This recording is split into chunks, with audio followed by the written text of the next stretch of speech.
بسم اللہ الرحمن الرحیم۔ السلام علیکم ناظرین، میں ہوں عامشری عارف حمید بھٹی۔ ناظرین، آپ جانتے ہیں کہ جیسے الیکشن کا اعلان ہو چکا ہے، ایک طرف الیکشن میں سیاسی جماعتوں کی سیٹ ایڈجسٹمنٹ کی باتیں عام ہو رہی ہیں۔ کبھی ایک لاڈلا جو مجرم تھا کبھی کراچی جاتا ہے، کبھی بلوچستان، کبھی KPK میں، کبھی روزانہ پروٹوکول، سرکاری نگران حکومت سرے ہم غلام بنی ہوئی ہے، اور لاڈلے کے لیے اس کی مخالف سیاسی جماعت جو عوام کی جماعت ہے، تحریک انصاف کو ختم کرنے کی لیے سر تڑ کی کوشش لگائی جا رہی ہے۔ آئین قانون سب کچھ پاؤں تلے روندا جا رہا ہے، سیٹ ایڈجسٹمنٹ ہو رہی ہے، اور دوسری طرف ایک بڑی سیاسی جماعت جسے تحریک انصاف کہتے ہیں، ابھی تک اپنے انتخابی نشان کو بچانے کے لیے مختلف عدالتوں میں چکر کاٹ رہے ہیں۔ کبھی ڈیالہ جیل، کبھی سپریم کورٹ، کبھی ہائی کورٹ، کبھی الیکشن کمیشن، کبھی الیکشن ٹریبونل۔ یہ ناانصافیوں کا تسلسل ایسا لگ رہا ہے کہ ملک اس وقت بے آئین اور بے قانون ہے، لیکن ان سب کے باوجود عوام تہیہ کیے ہوئے ہے، اگر شفاف الیکشن ہوئے تو تمام حربے ناکام ہوں گے اور تحریک انصاف کی جیت بظاہر بادی النظر پہ لکھی ہوئی نظر آ رہی ہے، لیکن عقل کے اندھے، طاقت کے نشے میں اندھے، معاذ اللہ خدا بننے کے دعوے دار یہ دعویٰ کر رہے ہیں کہ ہم تحریک انصاف کو الیکشن ہی نہیں لڑنے دیں گے، جبکہ عوام کہہ رہی ہے کہ تحریک انصاف کے بغیر الیکشن ہونے نہیں دیں گے۔ کیا 25 کروڑ عوام کو آپ رون دو گے؟ یہ ممکن ہی نہیں لگتا۔ آج پشاور ہائی کورٹ میں پاکستان تحریک انصاف کی قانونی ٹیم کو بلے کے نشان کو واپس لینے کے لیے ایک طویل ترین دلائل دیے۔ بیرسٹر علی ظفر نے وہ نکتے اٹھائے کہ ادھر عدالت روم میں بیٹھا ہر شخص کہہ رہا تھا بس چند ہی لمحوں میں تحریک انصاف کے اس کا بلے کا نشان مل جائے گا، کیونکہ الیکشن کمیشن نے وہ کام کیا جو ان کا دائرہ اختیار میں نہیں ہے، جو نہ صرف ایک سیاسی جماعت سے ناانصافی ہے بلکہ اس کے ووٹروں سے بھی ناانصافی ہے۔ انہوں نے اپنے دلائل سے ثابت کیا کہ الیکشن نے اپنے اختیارات سے تجاوز کیا اور انتخابی عمل کو جانبداری کی طرف دھکیلا، یہاں تک کہ سیکرٹری جنرل الیکشن کمیشن کو استعفیٰ دینا پڑ گیا۔ بیرسٹر علی ظفر نے مسلسل 2 گھنٹے کے دلائل میں بتایا کہ کس طرح الیکشن کمیشن کا اختیار ہی کہ نہیں کہ وہ کسی بھی سیاسی جماعت سے اس کا انتخابی نشان واپس لے سکے، اس جماعت کا نام واپس لے سکے۔ جماعت ہوگی تو نشان اس کو ملے گا۔ مسلم لیگ نون ہے تو اس کو شیر ملا ہے، پیپلز پارٹی ہے تو تیر ہے، تو جماعت اگر تحریک انصاف ہے تو پھر بلہ اس کا نشان ہے ہی ہے، لیکن انہوں نے تحریک انصاف کی شناخت بھی چھیننے کی کوشش کی۔ اس موقع پر بیرسٹر علی ظفر نے کہا کہ الیکشن کمیشن نے اس اختیارات کو استعمال کیا جو اس کے دائرہ اختیار میں آتا ہی نہیں۔ کسی بھی سیاسی جماعت سے نشان واپس لینا دراصل اس جماعت کو ختم کرنے کے مترادف ہے۔ ایک وہ جماعت جس کی 2 صوبوں میں حکومت رہے، وفاق میں حکومت رہے، اور اب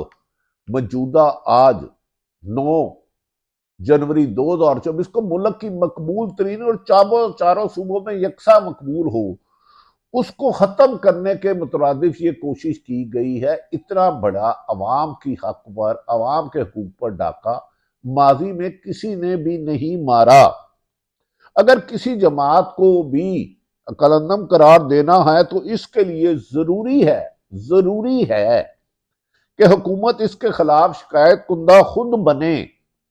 اور اس کا ریفرنس سپریم کورٹ کے پاس جائے۔ الیکشن کمیشن کسی جماعت کو ختم نہیں کر سکتا، حکومت خود شکایت کنندہ بنے اور تمام ایویڈنس سپریم کورٹ کے آنریبل جج صاحبان تک لے جائیں، اور وزارت داخلہ کسی بھی جماعت کو قلندم قرار دے سکتی ہے، لیکن وہ معاملہ صرف شیڈول 4 یا تحریب کاری میں ملوث تنظیموں کے لیے ہوتا ہے، کبھی سیاسی جماعتوں کے لیے یہ قانون ہے ہی نہیں۔ ایک طرف تو BLA دہشت گردوں سے مذاکرات کیے جا رہے ہیں، جو مسلم پاک فوج پر حملہ کر رہے ہیں ان سے مذاکرات کیے جا رہے ہیں، جنہوں نے پاک فوج کے سپہ سالار کو 1999 میں گرفتار کرنے کی کوشش کی، انہیں اقتدار میں لایا جا رہا ہے۔ اور ایک طرف جس جماعت میں ایک محب وطن لوگ ہیں جو ملک سے پیار کرتے ہیں، اداروں سے پیار کرتے ہیں، خود عمران خان نے کہا کہ ہماری لڑائی کسی بھی ادارے سے نہ تھی، نہ ہے، نہ ہو سکتی ہے، ادارے ہمارے ہیں۔ تو لہذا شیڈول 4 یا تحریک کاری میں ملوث تنظیموں کے لیے جو عمل ہوتا ہے اسے کسی سیاسی جماعت پر مسلط کرنا یا طاقت کے ذریعے ختم کرنا خود ایک ناانصافی اور ظلم ہے۔ سیاسی جماعت کے خلاف ریفرنس سننے کا اختیار صرف اور صرف قانون اور آئین میں سپریم کورٹ اور پاکستان کے پاس ہے،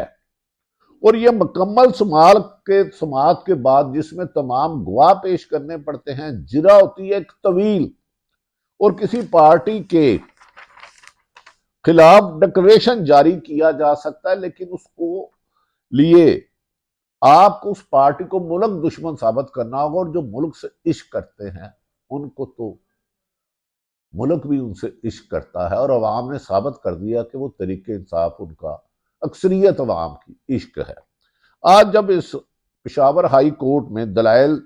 جاری تھے تو پشاور ہائی کورٹ کے جج نے ریمارکس دیے اس موقع پر کہ نشان واپس لینے کا اختیار تو شاید ہائی کورٹ کے پاس بھی نہیں ہے۔ اس فکرے کے بعد کہ الیکشن کسی پارٹی کو ختم کرنے کا، نشان لینے کا حق تو ہائی کورٹ کے پاس نہیں ہے، تو الیکشن کمیشن کے اس فکرے کے بعد ایسے لگ رہا تھا اگلے لمحے آرڈر آ جائیں گے کہ طریق انصاف کو نشان واپس دیا جا رہا ہے۔ طریق انصاف ایک بڑی جماعت ہے جو محب وطن ہے، ملک دشمنی یا حکومت اس کے پاس نہیں ہے، لہذا اختیارات سے تجاوز کرتے ہوئے الیکشن کمیشن کے فیصلے کو ختم کیا جاتا ہے۔ ناظرین، نواز شریف صاحب اپنے بھائی کی حکومت میں نہیں آئے، 16 مہینے نہیں آئے، اور ان کی بیٹی نے دعویٰ کیا تھا نواز شریف تب آئیں گے زیرو ڈالرنس ہوگی۔ اب فائز عیسیٰ آئے تو وہ بھی آ گئے، اور آتے سار ہی عدالت ایسی مہربان ہوئی کہ ان کا تا حیات نااہلی ختم کرتی، لیکن ایک طرف پوری ملک کی سیاست کا انصار جمہوریت کا ہے، لیکن اس کیس کو تاخیری حربے استعمال کیے جا رہے ہیں۔ تعجب ہے کہ 3 رکنی بینچ فائز عیسیٰ کیا فیصلہ کرتا ہے، حتمی فیصلہ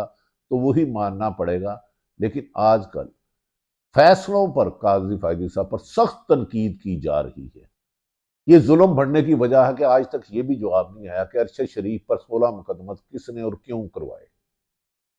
وہ ملک چھوڑنے پر مجبور کیوں کیا گیا، کینیا میں اسے کیوں مروایا گیا۔ اگر فیکٹ فائنڈنگ کی رپورٹ دیکھیں، اگر ان لوگ جو لاپتہ ہوئے ہیں کہاں رہے، کس کے پاس رہے، کیوں لے گئے، اگر جس دن ان کا فیصلہ انصاف کے مطابق آ گیا تو پاکستان میں لاپتہ ہونے کا سلسلہ ختم ہو جائے گا۔ اس کے لیے صرف عدلیہ ہی ایک روشنی ہے